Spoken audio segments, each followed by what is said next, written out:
आमर जड़े सम्मानित अतिथि एवं मुख्य पुरोधा होउछन्ति आम गीता विद्यालय से आउ के नुहे मोर पूज्यास्पद गुरुतुल्य पंडित विद्वान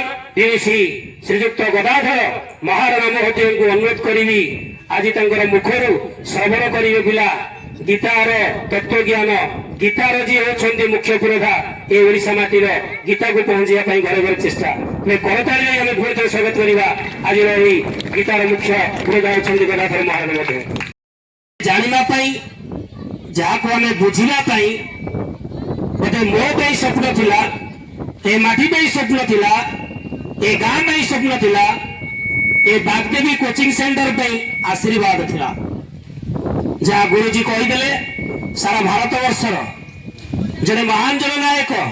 जी होती चाणक्य जो चाणक्य गोटे गोटे कथार मौर्य वंश आमको लोभ कर चाणक्य कथा को आज समस्ते श्रवण करवा एवं पुणी थे आम स्वागत करवा सुंदर कथा को आम समस्ते शुणी आप्यायित हवा से होती आम उत्तर प्रदेश चाणक्य जड़े महान विदुषी स्वयं भगवान जे होती जगदानंद कंदाय जे होती जगतर मालिक जगन्नाथ पुणी जो पिता माता औरसुर से जन्मित जार नाम पुणी नारायण परिवार को अति सुरुखुरे चलेबा पाई परिवार दायित्व दिया जाय तेनो जेपरी हमर परिवार पाई आगो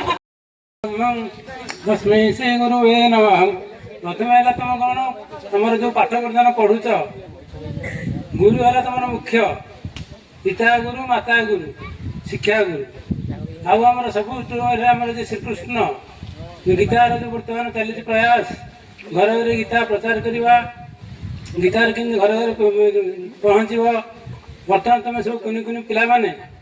गीता प्रतिदिन पाठ संगे गीता प्रतिदिन पढ़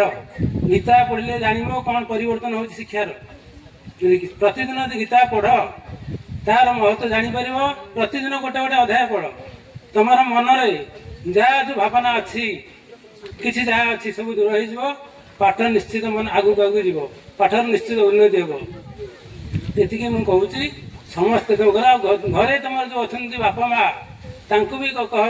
गोटे गोटे अध्याय दिन पढ़तु घरे परिवेश शांति घरे जहाँ अच्छी कुप्रभाव सब दूर हो घर भितर ये कहूँ गीतार आगू निव प्रथम गीतार किछि पद हमको कही शुणाइबे जहाँ को आम ग्रहण करवा दीपद शुणिले मुहर आम बहुत खुशी होगा आम विशेष किसी कहूनी शेष निश्चित भाव ये कार्य कर आशा विश्वास रोचे प्रतिदिन गीता पाठ टी कर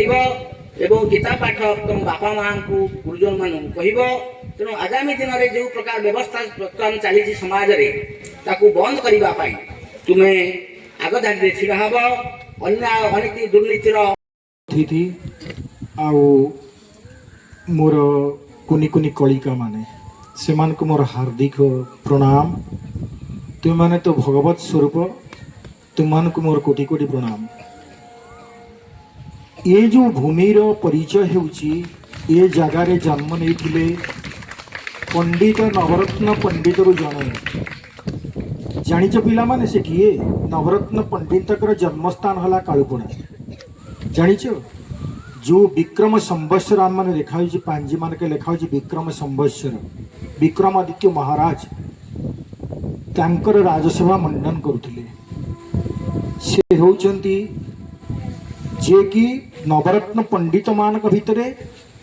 संपूर्ण जो तारका बोली कहा जाए जो अन्यतम से होउचंती कालिदास रत्न पंडित कालिदास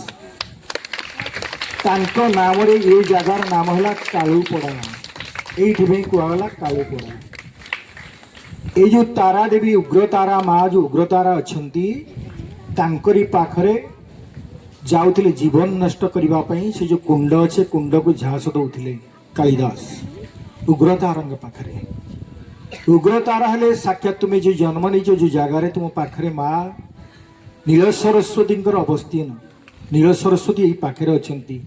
विद्या तुम मानक मात्राधिक मात्रा से देवे एते मात्रा विद्या देवे असंभव विद्या तुमको प्राप्त हो आमे माने तो तरसुछु आसिया माँ पाखक जे नील सरस्वती बेली ये जो उग्रतारा ये हेले नील सरस्वती यार बहुत रहस्य अच्छी एठारे कालिदास जन्म नहीं कालिदास मूर्ख बोली जो धिकार हेले सरस्वती जहाँ को ए जगार स्वयं आविर्भूता तांको कहीं तैयारी करना तांको खोजिक बाहर करतिला संबरासुर संबरासुर बोली गोटे राक्षस थिला जे कि पूर्ण मात्रा रे माया विद्या रे प्रवीण थिला आ ये उग्रतारांकर जो आम जाऊे जो नील सरस्वती आशीर्वाद रे संबरासुर जो कुंड देखुचे तार से यज्ञ कुंड तुम देखीच उग्रतारा पीठ कुमान देखीच किए उग्रतारा पाक जाइछ जो मैंने जाइथिब देखी गोटे पोखरी भली अच्छी पाखे से पोखरीटा पोखरी नुह से संबरासुर यज्ञ कुंड थिला तार चारिपटे पहाच अच्छी से यज्ञ कुंड में संबरासुर यज्ञ करे सेठारे से उग्रतारा जो नील सरस्वती ठारू माया विद्या शिक्षा करे आउ अविलंबे माँ प्रसन्न होती किंतु केबे भी सहित जीवन रे माँ माछ मांस भोग देव ना जदि माछ मांस भोग देव माँ रुष्ट हेब आउ तुमको विद्या हरण करी मूर्खता प्रदान करिब जीवन दशारे कौनसी मुहूर्त रे माँ नील सरस्वती परम वैष्णवी तांका पाखरे मांस मांस भोग देव ना माछ मांस को माने देले जेतले नील सरस्वती बोली जानीदेले विधरी माने पारस्यरू आसुवा विधरी माने जानीदेले जे कालिदास एई जगह पांडित्यता प्राप्त होइतिले सेमाने कोन कले किछि मूर्ख मानकु धनरत्न देई बशीभूत करी तार वैष्णवी शक्ति नष्ट करिबा पयका सेठारे माछ मांस को भोग कले ता द्वारा माँ वैष्णव शक्ति रहित हैला आम मान को आशीर्वाद करने सक्षम है ना आमे माने सेमान कथार पड़ी ये जो माछ मांस पाखे भोग करछे माँ रुष्ट होउची आमको मूर्खता ज्ञान हरण कर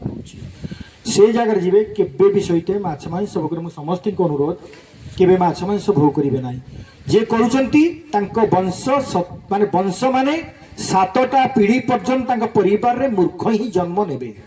पागल और मूर्ख जन्म हेबे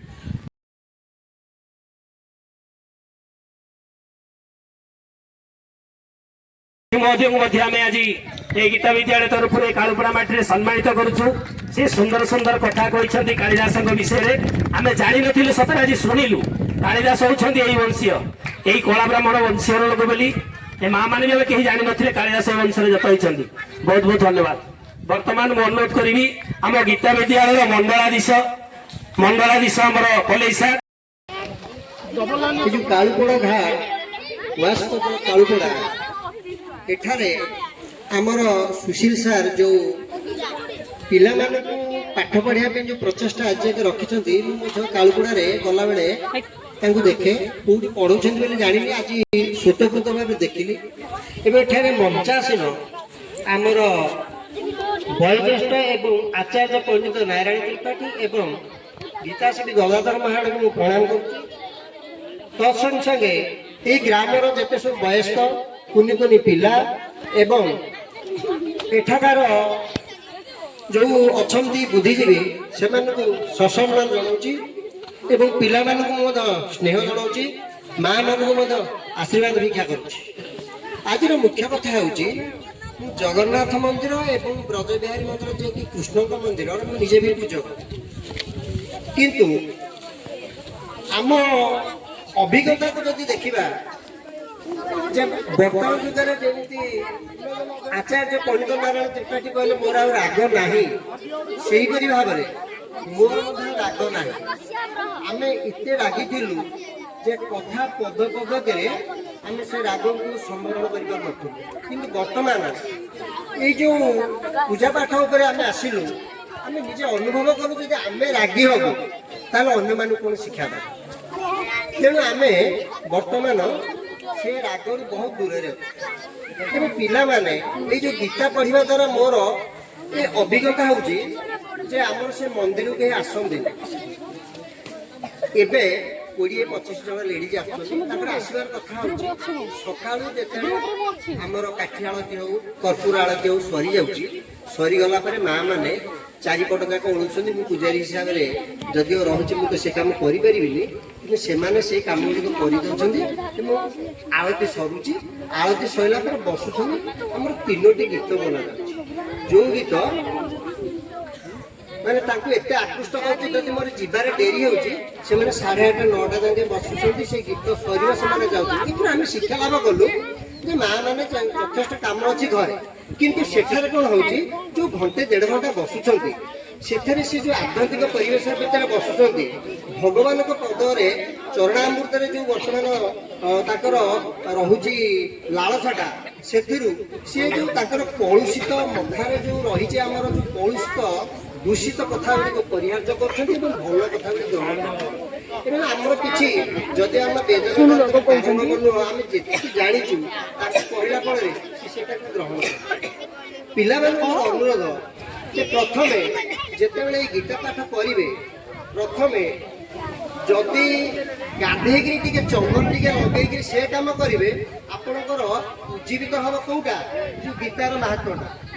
ଆମେ ଯଦି ଜଣେ ଶିକ୍ଷକ ଡ୍ରେସ ପିନ୍ଧିବନି, ଜଣେ ଓକିଲ ତା ଡ୍ରେସ ପିନ୍ଧିବନି, ଜଣେ ପୂଜକ ମୋଠା ପିନ୍ଧିବନି, ତେବେ ସେ ଭାବ କେବେ ହେଲେ ଆସିବନି।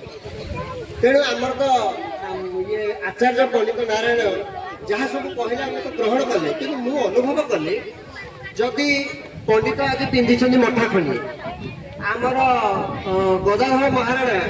ଯେ କି ସିଏ ଜଣେ ମଠା ପିନ୍ଧିଛନ୍ତି। ମଠା ପିନ୍ଧିଲେ ସିଏ ଯୋଉ ଆଧ୍ୟାତ୍ମିକ ଭାବରେ ଅଛନ୍ତି, ଯାହା ଶିଖେଇଲେ ଯେମିତି ଭଲ ଲାଗୁଛି। ଆପଣମାନେ ଗୀତାଟିଏ ପୂର୍ବରୁ ଯଦି ଗାଧେଇକି ଚନ୍ଦନ ଟିକେ ଧରିକି ସେ ଗୀତାକୁ ଛୁଇଁବେ, ଆପଣଙ୍କର ଅଟୋମେଟିକ ସେଇ ଭଗବାନଙ୍କ ଆଡକୁ ନିଶ୍ଚିତ ଭାବରେ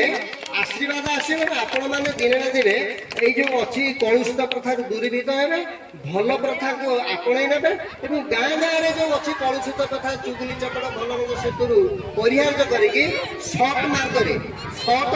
ଯିବେ। ତେଣୁ ଏଇଟା ହଉଛି ଆମର ଗୁରୁଙ୍କର ଆଦେଶ। ଆମର ଯୋଉ ମଞ୍ଚାସନ ଅତିଥିଗଣ ଯାହା ସବୁ ଶିଖେଇଲେ, ସେଥିରୁ ଆମେ ଯାହା ଶିଖିଲେ, ଏଠି ଲେଖାଯାଇଛି ବାଗଦେବୀ କୋଚିଂ ସେଣ୍ଟର। ଆପଣ ଯଦି ଅଣ୍ଡା ଦୋକାନରେ ଦେଖିବେ ଜଗନ୍ନାଥ ଅଣ୍ଡା ଦୋକାନ, এইগুলাকে লেখা হয়েছে। কিন্তু আমার সান ভাই সারে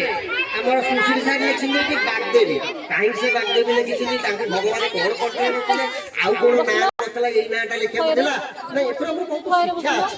ଯେ ବାଗଦେବୀ ଏଇ କଣ୍ଠରେ ଆମର ବସିଲେ ଆମର ଶିକ୍ଷା ଲାଭ ହବ,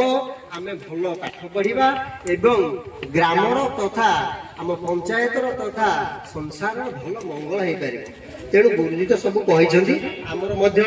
ଯୋଉ ଗ୍ରୁପ ଅଛି, ଆମର ଗୀତା ଗ୍ରୁପ ଅଛି, ଗୁରୁଜୀ କହିଲା ବେଳେ ଆମେ ମଧ୍ୟ ଯେତିକି ସମୟ ଦେଇକି ମଧ୍ୟ ଆମେ ନିଶ୍ଚିତ ଭାବରେ ଶୁଣୁଛୁ ଏବଂ ସେଥିରେ ବିଭିନ୍ନ ପ୍ରକାର ହିତ ବାଣୀ ବି ଆସୁଛି, ଆମେ ତାକୁ ପଢୁଛୁ। ଆମର ଲକ୍ଷ୍ୟ ରହୁଛି ସେଇ ମହାତ୍ମାଙ୍କର ଏଇ ଯୋଉ ଆଧ୍ୟାତ୍ମିକ ବାଣୀକି ଶୁଣିକିରି ସମାଜର ଯୋଉ କଳୁଷ ପ୍ରଥାରୁ ଦୂରୀଭୂତ ହେଇକିରି ଉଚିତ ମାର୍ଗରେ ଯଦି ଯାଇପାରିବା, ତେବେ ହେଲେ ଏଇ ଯୋଉ ଆଚାର୍ଯ୍ୟ ପଣ୍ଡିତଙ୍କର କଥାଟା ନିଶ୍ଚିତ ଭାବରେ ରହିପାରିବ। ତେଣୁ ଆପଣମାନେ ସେଇ କଥାକୁ ଅନୁସରଣ କରନ୍ତୁ, ରାଗକୁ ପରିହାର କରନ୍ତୁ, ସମାଜରେ ଚୁଗୁଲି ଚପଟକୁ ଦୂରୀଭୂତ କରନ୍ତୁ ଏବଂ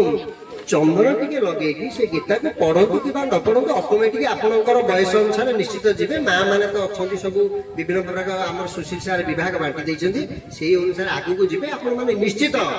ଯଦି ଏଠି 100ରୁ 150 କିଲୋ ବସିଛନ୍ତି, ନିଶ୍ଚିତ ସେଥିରୁ 10 ଜଣ ନହେଲା କାହିଁକି ଆମର ପଣ୍ଡିତଙ୍କର ଯୋଉ ବାଣୀ ଅଛି, ସେ ବାଣୀରେ ନିଶ୍ଚିତ ଭାବରେ ଆଗକୁ ଯାଇପାରିବେ। ସିଏ ଦିନେ ବୃଦ୍ଧା ହେଇଯିବେ, ଆମେ ଦିନେ ବୁଢା ହେଇଯିବୁ, ସୁଶୀଲ ସାର୍ ଦିନେ ବୁଢା ହେଇଯିବେ। ନିଶ୍ଚିତ ଭାବରେ ଆମର ଏଇ ଗାଁର ନାଁ ନିଶ୍ଚିତ ଜଣେ ନା ଜଣେ ରହିବ ବୋଲି ମୁଁ ଆଶା ପ୍ରକାଶ କରୁଛି। ଏବଂ ସମ୍ୟକ ଭାବରେ ଯାହା କହିଲି, ଯଦି ସେଥିରେ କିଛି ତ୍ରୁଟି ଥାଏ ତ୍ରୁଟି ମାର୍ଜନା କରିବେ ଏବଂ ଗୁରୁଙ୍କର କଥାକୁ ପଦାଚରଣ କରିବେ। ଏତିକି କହି ମୁଁ ବକ୍ତବ୍ୟ ସାୟନ କରୁଛି। ଜୟ ଜଗନ୍ନାଥ। ଫଟୋଟେ ଉଠିବ, ସମସ୍ତେ ଧରି ଦିଅନ୍ତୁ ଗୋଟେ ଗୋଟେ। ଏବଂ ମୁଁ ଆଗେ ସମ୍ମାନିତ କରିବୁ ଆମ ଅନୁଷ୍ଠାନର ଯେ ମୁଖ୍ୟ Bagdevi coaching centre Jitendra sir ଅନୁରୋଧ କରି ଆଗକୁ ଆସିବା ପାଇଁ ସମ୍ମାନିତ କରି